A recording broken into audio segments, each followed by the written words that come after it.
हाय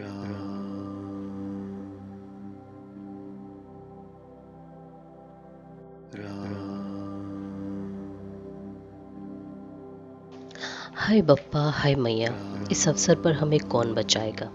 यही पुकार सुनाई पड़ रही है। हमने तो पहले ही कहा था कि यह वानर नहीं है, वानर का रूप धरे कोई देवता है। साधु के अपमान का यह फल है कि नगर अनाथ के नगरी की तरह जल रहा है। हनुमान जी के एक ही क्षण में सारा नगर जला डाला, एक विभीषण का घर नहीं जलाया। शिव जी कहते हैं, हे पार्वती, जिन्होंने अग्नि को बनाया हनुमान जी उन्हीं के दूत हैं, इसी कारण वे अग्नि से नहीं जले। हनुमान जी उलट पलट कर सारी लंका जला दी, फिर वे समुद्र में कूद पड़े। पूंछ बुझाकर थकावट दूर करके और फिर छोटा सा रूप धारण कर हनुमान जी श्री जानकी जी के समान हाथ जोड़कर जा खड़े हुए। हनुमान जी ने कहा, हे माता, मुझे कोई चिन्ह दीजिए, जैसे रघुनाथ जी ने मुझे दिया था। तब सीता जी ने चूड़ामणि उतार कर दिया। हनुमान जी ने उसको हर्षपूर्वक ले लिया। जानकी जी ने कहा, हे तात, मेरा प्रणाम निवेदन करना और इस प्रकार कहना कि हे प्रभु, यद्यपि आप सब प्रकार से पूर्ण काम है, तथापि दीनों पर दया करना आपका विरध है। अतः उस विरध को याद करके हे नाथ, मेरी भारी संकट को दूर कीजिए। हे तात, इंद्रपुत्र जयंत की कथा सुनाना और प्रभु को उनके बाण का प्रताप समझाना। यदि महीने भर में नाथ न आए तो फिर मुझे जीती न पाएंगे। हे हनुमान, कहो मैं किस प्रकार प्राण रखूं। हे तात, तुम भी अब जाने को कह रहे हो। तुमको देखकर छाती ठंडी हुई थी, फिर मुझे वही दिन और वही रात। हनुमान जी ने जानकी जी को समझाकर बहुत प्रकार से धीरज दिया और उनके चरण कमलों में सिर नवाकर श्री राम जी के पास गमन किया। चलते समय उन्होंने महाध्वनि से भारी गर्जना की, जिसे सुनकर राक्षसों की स्त्रियों के गर्भ गिरने लगे। समुद्र लांग के वे इस पार आए और उन्होंने वानरों को कलकिला शब्द सुनाया। हनुमान जी को देखकर सब हर्षित हो गए और तब वानरों ने अपना नया जन्म समझा। हनुमान जी का मुख प्रसन्न है और शरीर में तेज विराजमान है कि श्री रामचंद्र जी का कार्य कराए हैं। सब हनुमान जी से मिले और बहुत ही सुखी हुए, जैसे तड़पती हुई मछली को जल मिल गया हो। सब हर्षित होकर नए नए इतिहास पूछते कहते हुए श्री रघुनाथ जी के पास चले। तब सब लोग मधुवन के भीतर आए और अंगद की सम्मति से सबने मधुर फल खाए। जब रखवाले बरजने लगे तब घूंसों की मार मारते ही सब रखवाले भाग छूटे। उन सब ने जाकर पुकारा कि युवराज अंगद वन उजाड़ रहे हैं। यह सुनकर सुग्रीव हर्षित हुए कि वानर प्रभु का कार्य कर आए हैं। यदि सीता जी की खबर ना पाई होती तो क्या वे मधुवन के फल खा सकते थे। इस प्रकार राजा सुग्रीव मन में विचार कर रहे थे कि समाज सहित वानर आ गए। सबने आकर सुग्रीव के चरणों में सिर नवाया।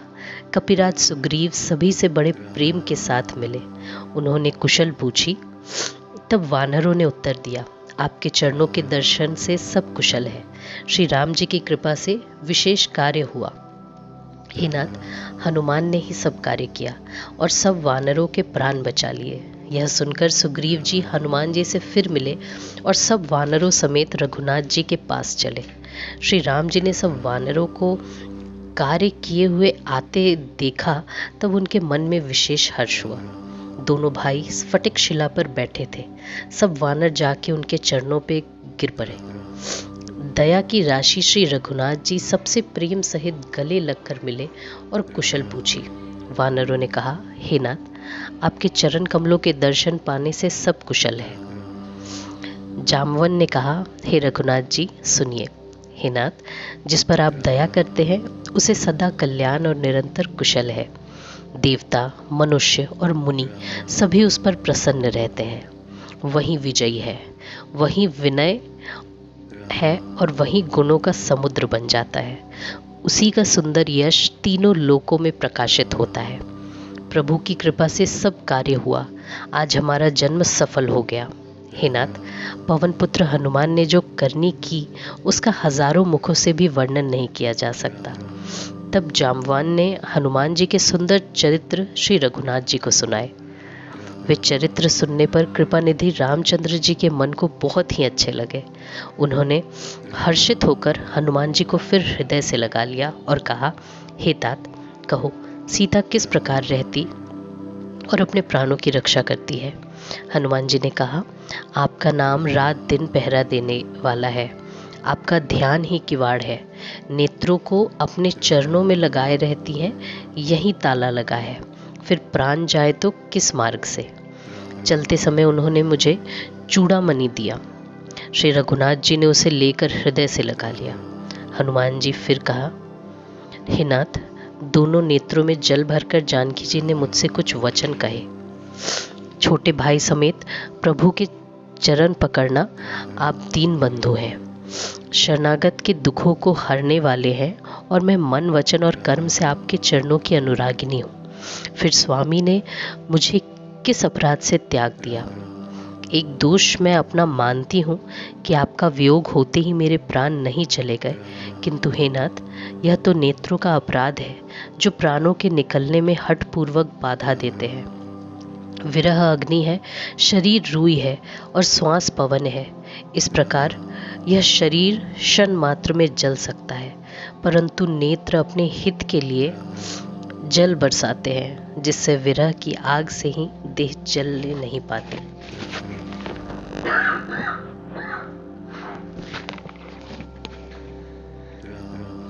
सीता जी की विपत्ति बहुत बड़ी है। हे दीन दयालु, वह बिना कहीं ही अच्छी है। हे करुणा निधान, उनका एक एक पल कल्प के समान बीतता है। अतः हे प्रभु, तुरंत चलिए और अपनी भुजाओं के बल से दुष्टों के दल को जीत कर सीता जी को ले आइए। सीता जी का दुख देखकर सुख के धाम प्रभु के कमल नेत्रों में जल भर आया और वे बोले, मन वचन और शरीर से जिसे मेरी ही गति है, उसे क्या स्वप्न में भी विपत्ति हो सकती है। हनुमान जी ने कहा, हे प्रभु, विपत्ति तो वही है जब आपका भजन स्मरण ना हो। हे प्रभु, राक्षसों की बात ही कितनी है, आप शत्रु को जीतकर जानकी जी को ले आएंगे। भगवान कहने लगे, हे हनुमान, सुन, तेरे समान मेरा उपकारी देवता, मनुष्य अथवा मुनि कोई भी शरीरधारी नहीं है। मैं तेरा प्रत्युपकार तो क्या करूं, मेरा मन भी तेरे सामने नहीं हो सकता। हे पुत्र, सुन, मैंने मन में विचार करके देख लिया कि मैं तुझसे उऋण नहीं हो सकता। देवताओं के रक्षक प्रभु बार बार हनुमान जी को देख रहे हैं। नेत्रों में प्रेमाश्रुओं का जल भरा है और शरीर अत्यंत पुलकित है।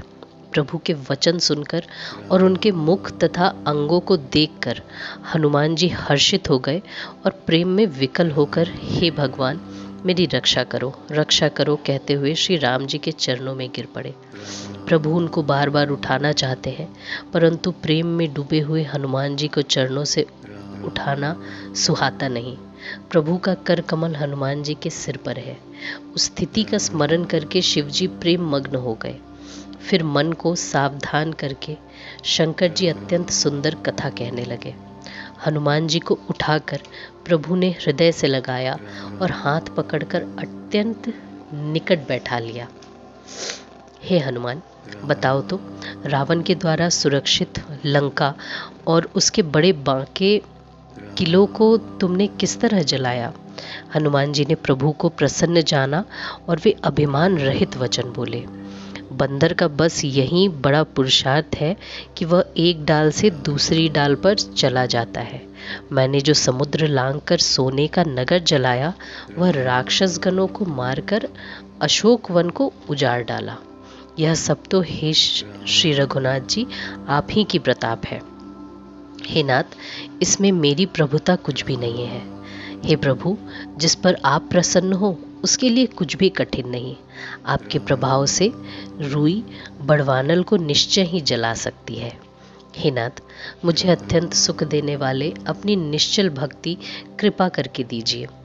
हनुमान जी की अत्यंत सरल वाणी सुनकर, हे भवानी, तब प्रभु श्री रामचंद्र जी ने एवमस्तु कहा। हे उमा, जिसने श्री राम जी का स्वभाव जान लिया, उसे भजन छोड़कर दूसरी बात ही नहीं सुहाती। यह स्वामी सेवक का संवाद जिसके हृदय में आ गया, वहीं श्री रघुनाथ जी के चरणों की भक्ति पा गया। प्रभु के वचन सुनकर वानरगण कहने लगे, कृपालु आनंद कंद श्री राम जी की जय हो, जय हो, जय हो। तब श्री रघुनाथ जी ने कपिराज सुग्रीव को बुलाया और कहा, चलने की तैयारी करो, अब विलंब किस कारण किया जाए। वानरों को तुरंत आज्ञा दो। भगवान की यह लीला रावण वध की तैयारी देखकर बहुत से फूल बरसाकर और हर्षित होकर देवता आकाश से अपने अपने लोक को चले। वानर राज सुग्रीव ने शीघ्र ही वानरों को बुलाया। सेनापतियों के समूह आ गए। वानर भालुओं के झुंड अनेक रंगों के हैं और उनमें अतुलनीय बल है। वे प्रभु के चरण कमलों में सिर नवाते हैं। महान बलवान रीछ और वानर गरज रहे हैं। श्री राम जी ने वानरों की सारी सेना देखी, तब कमल नेत्रों से कृपा पूर्वक उनकी ओर दृष्टि डाली। राम कृपा का बल पाकर श्रेष्ठ वानर मानो पंख वाले बड़े पर्वत हो गए। तब श्री राम जी ने हर्षित होकर प्रस्थान किया। अनेक सुंदर और शुभ शकुन हुए। जिनकी कीर्ति सब मंगलों से पूर्ण है, उनके प्रस्थान के समय शकुन होना यह नीति है। प्रभु का प्रस्थान जानकी जी ने भी जान लिया। उनके बाएं अंग फड़क फड़क कर मानो कह देते थे। जानकी जी को जो जो शकुन होते थे, वहीं वहीं रावण के लिए अपशकुन हुए। सेना चली, उसका वर्णन कौन कर सकता है। असंख्य वानर और भालू गर्जना कर रहे हैं। नख ही जिनके शस्त्र हैं, वे इच्छा अनुसार चलने वाले रीछ वानर पर्वतों और वृक्षों को धारण किए कोई आकाश मार्ग से और कोई पृथ्वी पर चले जा रहे हैं। वे सिंह के समान गर्जना कर रहे हैं।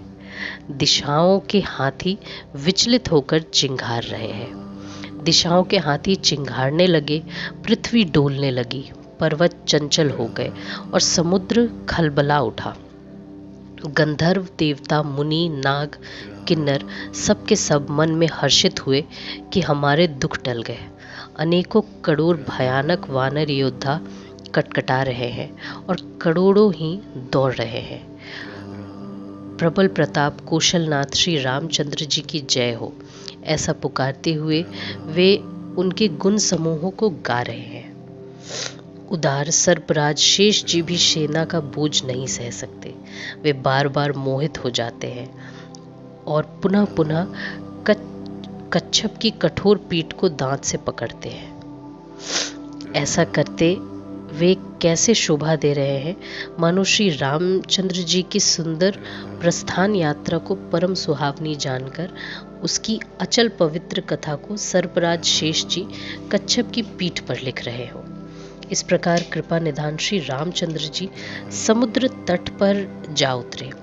अनेकों रीछ वानर वीर जहाँ तहाँ फल खाने लगे। वहाँ जब से हनुमान लंका को जलाकर गए, तब से राक्षस भयभीत रहने लगे। अपने अपने घरों में सब विचार करते हैं कि अब राक्षस कुल की रक्षा नहीं है। जिसके दूत का बल वर्णन नहीं किया जा सकता, उसके स्वयं नगर में आने पर कौन भलाई है। दूतवासियों से नगरवासियों के वचन सुनकर मंदोदरी बहुत ही व्याकुल है। वह एकांत में हाथ जोड़कर पति रावण के चरणों लगी और नीति रस में पगी हुई वाणी बोली, हे प्रियतम, श्री हरि से विरोध छोड़ दीजिए। मेरे कहने को अत्यंत ही हितकर जानकर हृदय में धारण कीजिए। जिनके दूत की करनी का विचार करते ही राक्षसों की स्त्रियों के गर्भ गिर जाते हैं, हे प्यारे स्वामी, यदि भला चाहते हैं तो अपने मंत्री को बुलाकर उसके साथ उनकी स्त्री को भेज दीजिए। सीता आपके कुल रूपी कमल के वन को दुख देने वाली जड़ की रात्रि के समान आई है। हे नाथ सुनिए, सीता को दिए बिना शंभु और ब्रह्मा के किए भी आपका भला नहीं हो सकता। श्री राम जी के बाण सर्पों के समूह के समान है और राक्षसों के समूह मेढकों के समान। जब तक वे इन्हें ग्रस नहीं लेते, तब तक हट छोड़कर उपाय कर लीजिए। मूर्ख और जगत प्रसिद्ध अभिमानी रावण कानों से उसकी वाणी सुनकर खूब हंसा और बोला, स्त्रियों का सब स्वभाव सचमुच ही बहुत डरपोक होता है। मंगल में भी भय करती हो। तुम्हारा मन बहुत ही कच्चा है। यदि वानरों की सेना आएगी तो बेचारे राक्षस उसे खाकर अपना जीवन निर्वाह करेंगे। लोकपाल भी जिनके डर से कांपते हैं, उनकी स्त्री डरती हो, यह बड़ी हंसी की बात है। रावण ने ऐसा कहकर हंसकर उसे हृदय से लगा लिया और ममता बढ़ाकर वहां सभा में चला गया। मंदोदरी हृदय में चिंता करने लगी कि पति पर विधाता प्रतिकूल हो गए। ज्यों ही वह सभा में जाकर बैठा, उसने ऐसी खबर पाई कि शत्रु की सारी सेना समुद्र के उस पार आ गई है। उसने मंत्रियों से पूछा कि उचित सलाह करिए। तब वे सब हंसे और बोले कि चुप किए रहिए। आपने देवताओं और राक्षसों को जीत लिया, तब तो कुछ श्रम ही नहीं हुआ, फिर मनुष्य और वानर किस गिनती में है। मंत्री, वैद्य और गुरु, ये तीन यदि भय या आशा से प्रिय बोलते हैं तो राज्य, शरीर और धर्म, इन तीन का शीघ्र ही नाश हो जाता है। रावण के लिए भी वही सहायता आ बनी है। मंत्री उसे सुना सुनाकर स्तुति करते हैं। अवसर जानकर विभीषण जी आए। उन्होंने बड़े भाई के चरणों में सिर नवाया। फिर वे सिर नवाकर अपने आसन पर बैठ गए और आज्ञा पाकर वे वचन बोले, हे कृपालु, जब आपने मुझसे बात पूछी ही है तो हे तात, मैं अपनी बुद्धि के अनुसार आपकी हित की बात कहता हूँ। जो मनुष्य अपना कल्याण, सुंदर यश, सुबुद्धि, शुभ गति और नाना प्रकार के सुख चाहता हो, वह हे स्वामी, पर स्त्री के ललाट को चौथ के चंद्रमा की तरह त्याग दे। 14 भुवनों का एक ही स्वामी हो, वह भी जीवों से वैर करके ठहर नहीं सकता। जो मनुष्य गुणों का समुद्र है और चतुर हो, उसे चाहे थोड़ा भी लोभ क्यों ना हो तो भी कोई भला नहीं कहता। हे नाथ, काम, क्रोध, मद और लोभ, ये सब नरक के रास्ते हैं। इन सब को छोड़कर श्री रामचंद्र जी को भजिए, जिन्हें संत भजते हैं। हे तात, राम मनुष्यों के ही राजा नहीं है, वे समस्त लोकों के स्वामी और काल के भी काल हैं। वे भगवान हैं। वे निरामय, अजन्मा, व्यापक, अजेय, अनादि और अनंत ब्रह्म है। उन कृपा के समुद्र भगवान ने पृथ्वी, ब्राह्मण, गौ और देवताओं का हित करने के लिए ही मनुष्य शरीर धारण किया है। हे भाई सुनिए, वे सेवकों को आनंद देने वाले, दुष्टों के समूह का नाश करने वाले और वेद तथा धर्म की रक्षा करने वाले हैं। वैर त्याग कर उन्हें मस्तक नवाइए। श्री रघुनाथ जी शरणागत का दुख नाश करने वाले हैं। हे नाथ, उन प्रभु को जानकी जी दे दीजिए और बिना ही कारण स्नेह करने वाले श्री राम जी को भजिए। जिसे संपूर्ण जगत से द्रोह करने का पाप लगा है, शरण जाने पर प्रभु उसका भी त्याग नहीं करते। जिनका नाम 3 तापों का नाश करने वाला है, वे ही प्रभु मनुष्य रूप में प्रकट हुए हैं। हे रावण, हृदय में यह समझ लीजिए। हे दशशीष, मैं बार बार आपके चरणों लगता हूँ और विनती करता हूँ कि मान, मोह और मद को त्याग कर आप कौशलपति श्री रामचंद्र जी का भजन कीजिए। मुनि पुलस्त जी ने अपने शिष्य के हाथ यह बात कहला भेजी है। हे तात, सुंदर अवसर पाकर मैंने तुरंत ही वह बात प्रभु से कह दी। माल्यवान नामक एक बहुत ही बुद्धिमान मंत्री था। उसने उनके वचन सुनकर बहुत सुख माना और कहा, हे तात, आपके छोटे भाई नीति विभूषण है। विभीषण जो कुछ कह रहे हैं उसे हृदय में धारण कर लीजिए। रावण ने कहा, ये दोनों मूर्ख शत्रु की महिमा बखान रहे हैं। यहाँ कोई है, इन्हें दूर करो। तब माल्यवान तो घर लौट गया और विभीषण जी हाथ जोड़कर फिर कहने लगे, हे नाथ, पुराण और वेद ऐसा कहते हैं कि सुबुद्धि और कुबुद्धि सबके हृदय में रहती है। जहाँ सुबुद्धि है वहाँ नाना प्रकार की संपदाएं रहती हैं और जहाँ कुबुद्धि है वहाँ परिणाम में विपत्ति रहती है। आपके हृदय में उल्टी बुद्धि आ बसी है। इसी से आप हित को अहित और शत्रु को मित्र मान रहे हैं। जो रघुकुल के लिए काल रात्रि है, उस सीता पर, जो राक्षस कुल के लिए काल रात्रि है, उस सीता पर आपकी बड़ी प्रीति है। हे तात, मैं चरण पकड़कर आपसे भीख मांगता हूँ कि आप मेरा दुलार रखिए। श्री राम जी को सीता जी दे दीजिए, जिसमें आपका अहित ना हो। विभीषण ने पंडितों, पुराणों और वेदों द्वारा समस्त वाणी से नीति बखान कर कही, पर उसे सुनते ही रावण क्रोधित हो उठा और बोला कि रे दुष्ट, अब मृत्यु तेरे निकट आ गई है। अरे मूर्ख, तू जीता तो है सदा मेरा जिलाया हुआ, पर हे मूढ़, पक्ष तुझे शत्रु का ही अच्छा लगता है। अरे दुष्ट, बताना, जगत में ऐसा कौन है जिसे मैंने अपनी भुजाओं के बल से ना जीता हो? मेरे नगर में रहकर प्रेम करता है तपस्वियों पर? मूर्ख, उन्हीं से जा मिल और उन्हीं को नीति बता। ऐसा कहकर रावण ने उन्हें लात मारी, परंतु छोटे भाई विभीषण ने बार बार उनके चरण ही पकड़े। शिवजी कहते हैं, हे उमा, संत की यही बड़ाई है कि वे बुराई करने पर भी भलाई ही करते हैं। विभीषण जी ने कहा, आप मेरे पिता के समान हैं। मुझे मारा सो तो अच्छा ही किया, परंतु हे नाथ, आपका भला श्री राम जी को भजने में ही है। इतना कहकर विभीषण अपने मंत्रियों को साथ लेकर आकाश मार्ग में गए और सबको सुनाकर वे ऐसा कहने लगे, श्री राम जी सत्य संकल्प एवं प्रभु हैं और तुम्हारी सभा काल के वश है। अतः मैं अब श्री रघुवीर की शरण जाता हूँ, मुझे दोष न देना। ऐसा कहकर विभीषण जी ज्यों ही चले त्यों ही सब राक्षस आयुहीन हो गए। शिवजी कहते हैं, हे भवानी, साधु का अपमान तुरंत ही संपूर्ण कल्याण की हानि कर देता है।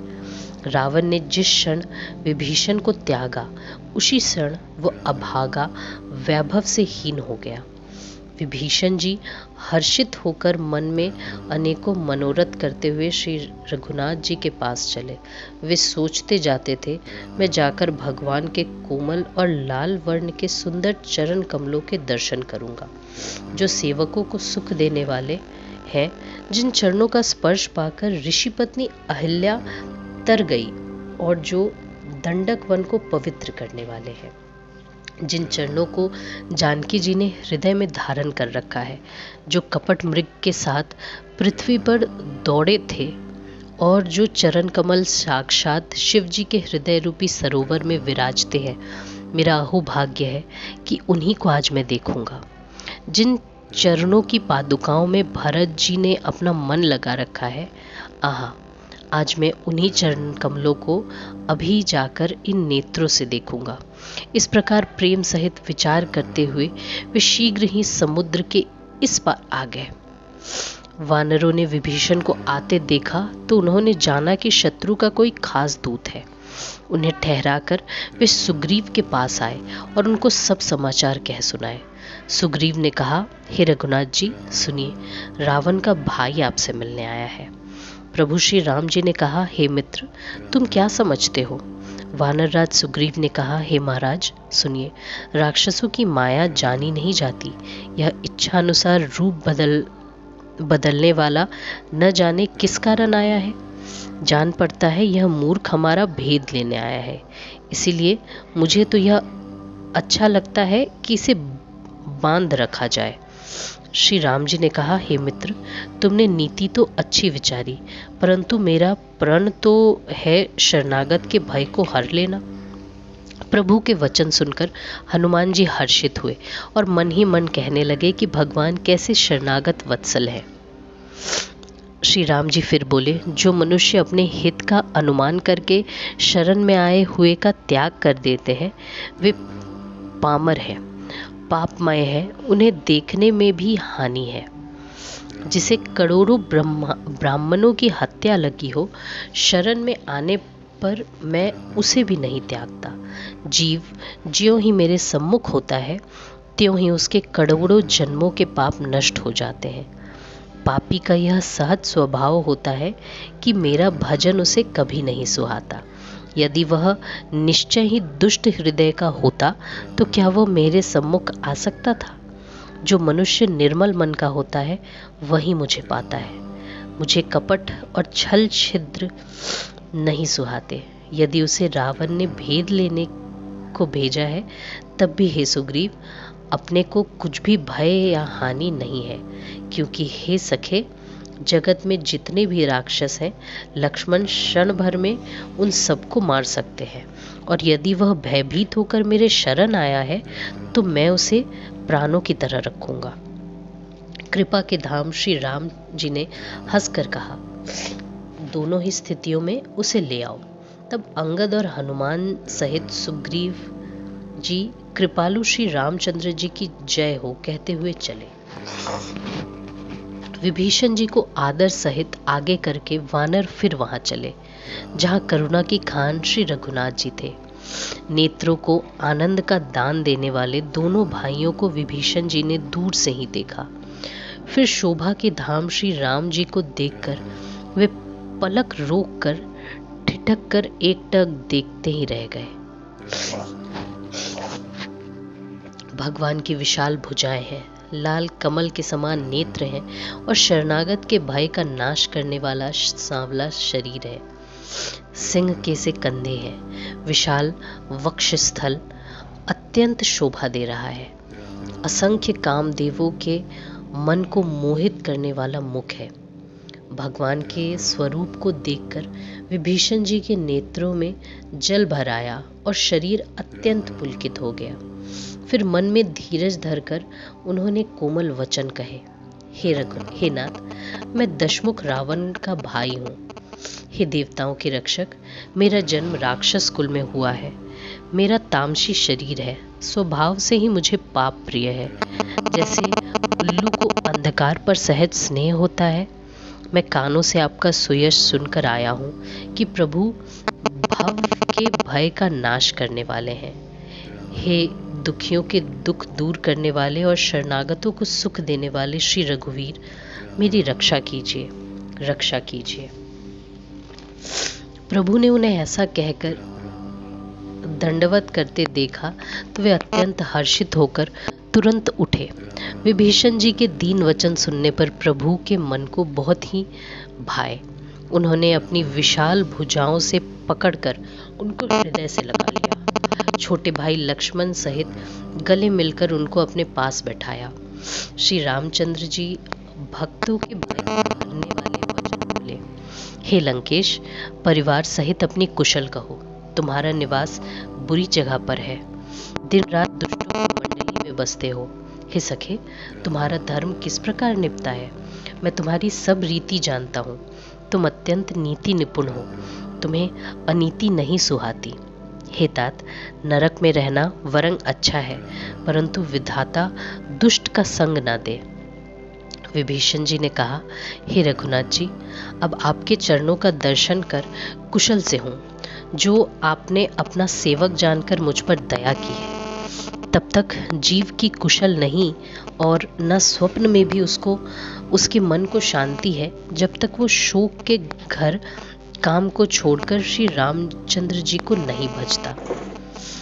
लोभ, मोह, मत्सर, मद और मान आदि अनेकों दुष्ट तभी तक हृदय में बसते हैं जब तक कि धनुष बाण और कमर में तरकश धारण किए हुए श्री रघुनाथ जी हृदय में नहीं बसते। ममता पूर्ण अंधेरी रात है, जो रोग द्वेष रूपी उल्लुओं को सुख देने वाली है। वह तभी तक जीवन के मन में बसती है जब तक प्रभु का प्रताप रूपी सूर्य उदय नहीं होता।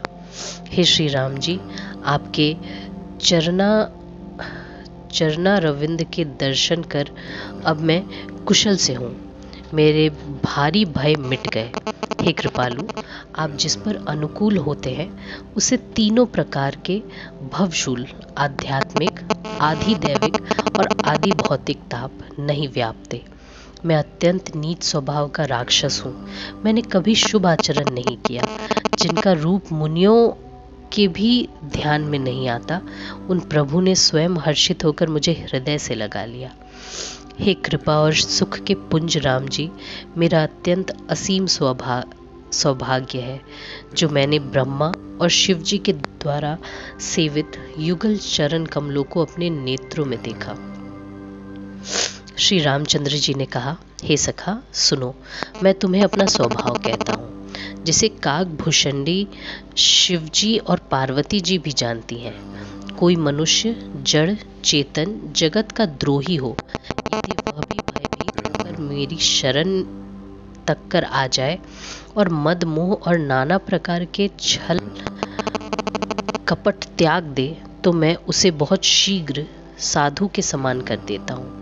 माता पिता भाई पुत्र स्त्री शरीर धन घर मित्र और परिवार, इन सब के ममत्व रूपी तागों को बटोर कर और उन सब की एक डोरी बटकर उसके द्वारा जो मेरे मन को मेरे चरणों में बांध देता है, जो समदर्शी है, जिसे कुछ इच्छा नहीं है और जिसके मन में हर्ष शोक और भय नहीं है, ऐसा सज्जन मेरे हृदय में कैसे बसता है, जैसे लोभी के हृदय में धन बसा करता है। तुम सरीखे संत ही मुझे प्रिय है। मैं और किसी के निहोरे से देह धारण नहीं करता। जो शगुन भगवान के उपासक हैं, दूसरे के हित में लगे रहते हैं, नीति और नियमों में दृढ़ हैं और जिन्हें ब्राह्मणों के चरणों में प्रेम है, वे मनुष्य मेरे प्राणों के समान हैं। हे लंकापति सुनो, तुम्हारे अंदर उपयुक्त सब गुण हैं, इससे तुम मुझे अत्यंत ही प्रिय हो। श्री राम जी के वचन सुनकर सब वानरों के समूह कहने लगे, कृपा के समूह श्री राम जी की जय हो। प्रभु की वाणी सुनते हैं और उसे कानों के लिए अमृत जानकर विभीषण जी अघाते नहीं हैं। वे बार बार श्री रामचंद्र जी के चरण कमलों को पकड़ते हैं। अपार प्रेम है, हृदय में समाता नहीं है। विभीषण जी ने कहा, हे देव, हे चराचर जगत के स्वामी, हे शरणागत के रक्षक, हे सबके हृदय के भीतर की जानने वाले, सुनिए। मेरे हृदय में पहले कुछ वासना थी, वह प्रभु के चरणों की प्रीति रूपी नदी में बह गई। अब तो हे कृपालु, शिवजी के मन को सदैव प्रिय लगने वाली अपनी पवित्र भक्ति मुझे दीजिए। एवमस्तु कहकर रणधीर प्रभु राम जी ने तुरंत ही समुद्र का जल मांगा और कहा, हे सखा, यद्यपि तुम्हारी इच्छा नहीं है, पर जगत में मेरा दर्शन अमोघ है। ऐसा कहकर राम जी ने उनका राज तिलक कर दिया। आकाश से पुष्पों की अपार वृष्टि हुई। श्री राम जी ने रावण के क्रोध रूपी अग्नि में जो अपनी श्वास रूपी पवन से प्रचंड हो रही थी, जलते हुए विभीषण को बचा लिया और उसे अखंड राज्य दिया। शिवजी ने जो संपत्ति रावण को 10 सिरों की बलि देने पर दी थी, वह संपत्ति श्री रघुनाथ जी ने विभीषण को बहुत सकुचते हुए दी। ऐसे परम कृपालु प्रभु को छोड़कर जो मनुष्य दूसरे को भजते हैं, वे बिना सींग पूंछ के पशु हैं। अपना सेवक जानकर विभीषण को श्री राम जी ने अपना लिया। प्रभु का स्वभाव वानर कुल के मन को बहुत भाया। फिर सब कुछ जानने वाले, सबके हृदय में बसने वाले, सर्वस्व सबसे रहित, उदासीन कारण से मनुष्य बने हुए तथा राक्षसों के कुल का नाश करने वाले श्री राम जी नीति की रक्षा करने वाले वचन बोले। हे वीर वानरराज सुग्रीव और लंकापति विभीषण, सुनो, इस गहरे समुद्र को किस प्रकार पार किया जाए। अनेक जाति के मगर, सांप और मछलियों से भरा हुआ यह अत्यंत अथाह समुद्र पार करने में सब प्रकार से कठिन है। विभीषण जी ने कहा, हे रघुनाथ जी सुनिए, यद्यपि आपका एक बाण ही करोड़ों समुद्रों को सुखाने वाला है, तथापि नीति ऐसी कही गई है कि जाकर समुद्र से प्रार्थना की जाए। हे प्रभु, समुद्र आपके कुल में बड़े हैं, वे विचार कर उपाय बतला देंगे। तब रीछ और वानरों की सारी सेना बिना ही परिश्रम के समुद्र को पार उतर जाएगी। श्री राम जी ने कहा, हे सखा, तुमने अच्छा उपाय बताया, यही किया जाए। यदि देव सहायक हो। यह सलाह लक्ष्मण जी के मन को अच्छी नहीं लगी। श्री राम जी के वचन सुनकर तो उन्होंने बहुत ही दुख पाया। लक्ष्मण जी ने कहा, हे नाथ, देव का कौन भरोसा। मन में क्रोध कीजिए और समुद्र को सुखा डालिए। यह देव तो कायर के मन का एक आधार है। आलसी लोग ही देव देव पुकारा करते हैं। यह सुनकर श्री रघुवीर हंसकर बोले, ऐसा ही करेंगे, मन में धीरज रखो। ऐसा कहकर छोटे भाई को समझाकर प्रभु रघुनाथ जी समुद्र के समीप गए। उन्होंने पहले सिर नवाकर प्रणाम किया, फिर किनारे पर कुश बिछाकर बैठ गए। इधर ज्यों ही विभीषण जी प्रभु के पास आए थे, त्यों ही रावण ने उनके पीछे दूत भेजे थे। कपट से वानर का शरीर धारण कर उन्होंने सब लीलाएं देखी। वे अपने हृदय में प्रभु के गुणों की और शरणागत पर उनके स्नेह की सराहना करने लगे। फिर वे प्रकट रूप में भी अत्यंत प्रेम के साथ श्री राम जी के स्वभाव की बड़ाई करने लगे। उन्हें दुराव भूल गया। तब वानरों ने जाना कि यह शत्रु के दूत है और वे उन सबको बांधकर सुग्रीव के पास ले आए। सुग्रीव ने कहा, सब वानरों सुनो, राक्षसों के अंग भंग करके भेज दो। सुग्रीव के वचन सुनकर वानर दौड़े। दूतों को बांधकर उन्होंने सेना के चारों ओर घुमाया। वानर उन्हें बहुत तरह से मारने लगे। वे दीन होकर पुकारते थे, फिर भी वानरों ने उन्हें नहीं छोड़ा। तब दूत ने पुकार कर कहा, जो हमारे नाक कान काटेगा उसे कौशलाधीश श्री राम जी की सौगंध है। यह सुनकर लक्ष्मण जी ने सबको निकट बुलाया। उन्हें बड़ी दया लगी। इससे हंसकर उन्होंने राक्षसों को तुरंत ही छुड़ा दिया और उसने कहा, रावण के हाथ में यह चिट्ठी देना और कहना कि हे कुलघातक, लक्ष्मण के शब्दों को बाँचो। फिर उस मूर्ख से जबानी यह मेरा उदार संदेश कहना कि सीता जी को देकर उनसे मिलो, नहीं तो तुम्हारा काल आ गया। लक्ष्मण जी के चरणों में मस्तक नवाकर श्री रामचंद्र जी के गुणों की कथा वर्णन करते हुए दूत तुरंत ही चल दिए। श्री राम जी का यश करते हुए वे लंका में आए और उन्होंने रावण के चरणों में सिर नवाए। दशमुख रावण ने हंसकर बात पूछी, अरे शुक, अपनी कुशल क्यों नहीं कहता।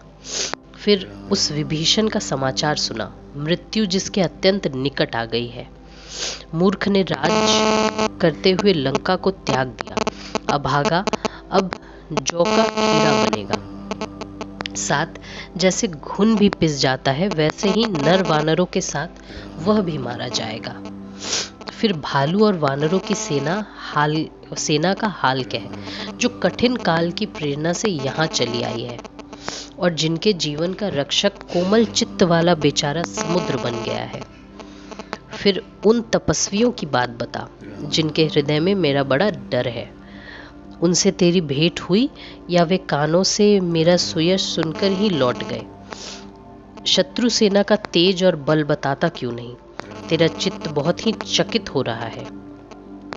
दूत ने कहा, हे नाथ, आपने जैसे कृपा करके पूछा है, वैसे ही क्रोध छोड़कर मेरा कहना मानिए। जब आपका छोटा भाई श्री राम जी से जाकर मिला, तब उसके पहुंचते ही श्री राम जी ने उसको राज तिलक कर दिया। हम रावण के दूत हैं, यह कानों से सुनकर वानरों ने हमें बांधकर बहुत कष्ट दिए, यहाँ तक कि वे हमारे नाक कान काटने लगे।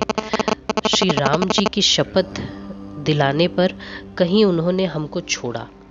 हे नाथ, आपने श्री राम जी की सेना पूछी, सो वह तो 100 करोड़ मुखों से भी वर्णन नहीं की जा सकती। अनेकों रंगों के भालू और वानरों की सेना है, जो भयंकर मुख वाले, विशाल शरीर वाले और भयानक है।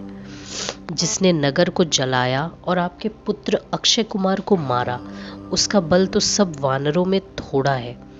असंख्य नामों वाले बड़े ही कठोर और भयंकर योद्धा हैं। उनमें असंख्य हाथियों का बल है और वे बड़े ही विशाल हैं।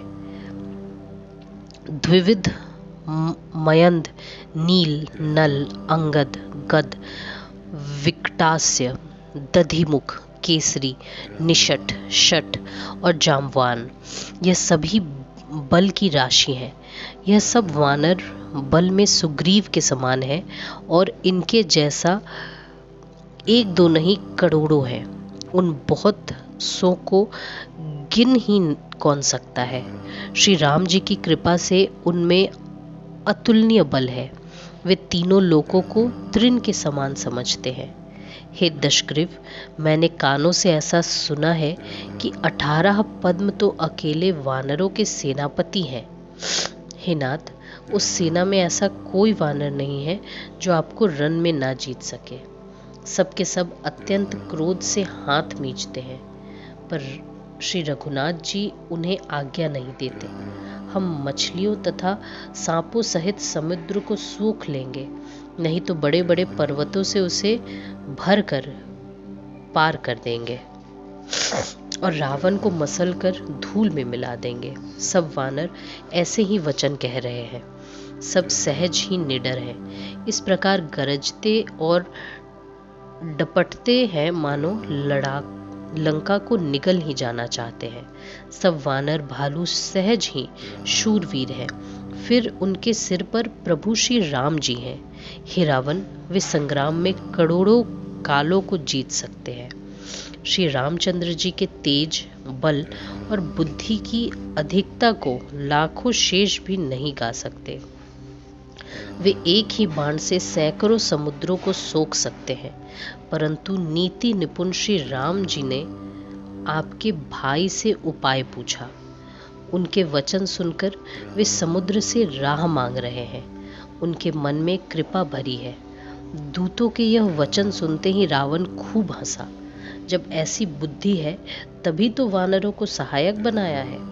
स्वाभाविक ही डरपोक विभीषण के वचनों को प्रणाम करके उन्होंने समुद्र से मचलना ठाना है। अरे मूर्ख, झूठी बड़ाई क्या करता है। बस मैंने शत्रु के बल और बुद्धि की था पाली। जिसके विभीषण जैसे डरपोक मंत्री हो, उसे जगत में विजय और विभूति कहाँ। दुष्ट रावण के वचन सुनकर दूत को क्रोध बढ़ आया। उसने मौका समझकर पत्रिका निकाली और कहा, श्री राम जी के छोटे भाई लक्ष्मण ने यह पत्रिका दी है। हे नाथ, इसे बचवाकर छाती ठंडी कीजिए।